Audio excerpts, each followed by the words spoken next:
Bonjour Marie Taillard. Bonjour Jean-Philippe Denis. Marie Taillard, professeure à ESCP Business School, co-autrice avec Béatrice Collin, ESCP Business School, d'un ouvrage Digital Makeover, très beau titre, consacré à la transformation digitale de L'Oréal. Et un point très important que vous notez dans cet ouvrage, c'est l'importance du sense-making. Voilà, une transformation digitale, c'est pas... Voilà, il faut que ça ait un sens. Et ça va plus loin. Sense-making, c'est l'art de créer, donner. Très complexe ce concept de sense-making. Oui, tout à fait. Mais écoutez, en fait, le sous-titre du livre, il est assez long, mais c'est People First, People First Transformation. C'est-à-dire qu'il s'agit de laisser les gens, les personnes, les collaborateurs, les équipes prendre charge de cette transformation. Et pour qu'ils puissent le faire, il faut qu'ils sachent où ils vont. Il faut qu'ils sachent ce que veulent faire.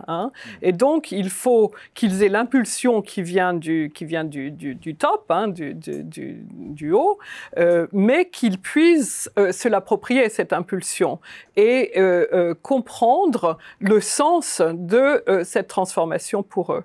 Donc, il y a tout un moment, et ça s'est fait d'une manière historique très intéressante chez L'Oréal, après que Jean-Paul Agon ait tiré la sonnette d'alarme en disant que le tsunami digital allait atteindre les côtes L'Oréal, il a laissé ce moment de sense-making se développer. Il a donné la possibilité aux équipes, aux collaborateurs, partout dans le monde, à tous les niveaux hiérarchiques, de trouver des solutions qui leur fassent du sens à eux personnellement. Et donc, il y a eu à ce moment-là vraiment cette appropriation de la transformation. Et ça s'est fait de manière très organique, très authentique, très spontanée. Et je pense que ça a été vraiment une des clés de la réussite de la transformation. Ce n'est qu'après ça qu'Agon a fait intervenir Lubomira Rocher, qui a été recrutée comme Chief Digital Officer et qui a, elle, vraiment créé la structure, les process, etc., fait tout le travail de développement des compétences. Mais il y avait déjà eu ce travail très humain de laisser chacun trouver le sens de sa propre transformation. Et ça, je pense que c'est très important. Et un point très important que vous notez également, c'est un sense-making au service d'une transformation durable, soutenable, etc. Exactement, parce qu'autrement, si la transformation est imposée par le haut et ne fait pas sens à chaque personne en particulier, elle ne va pas être durable. Ça va être une acquiescence temporaire, mais ça ne va pas être ce désir de transformer. Alors, ce qui est très intéressant aussi, ce dont on parle dans le livre, c'est la notion de shared purpose.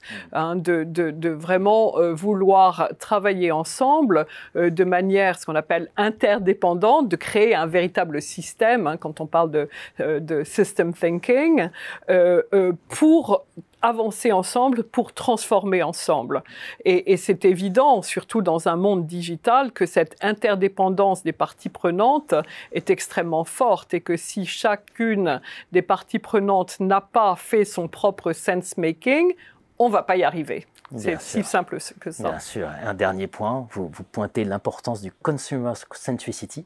Voilà, centré sur le consommateur. Oui. Et c'est vrai qu'aujourd'hui, L'Oréal, on a l'image de l'entreprise pour laquelle inclusion, par exemple, ce sont des mots très forts, voilà, des engagements sociétaux très forts. Des engagements sociétaux qui commencent avec Beauty for All, c'est-à-dire que chacune a droit à avoir accès à la beauté, etc. Donc très inclusif au niveau, bien entendu, des consommateurs et consommatrices, inclusif au niveau des équipes. L'Oréal est devenu un groupe extrêmement inclusif, où la diversité dans toutes ces dimensions est très importante. La diversité dans tout ce qu'on fait, c'est-à-dire que tout le monde a droit à la parole, tout le monde a droit à servir le consommateur, les consommatrices.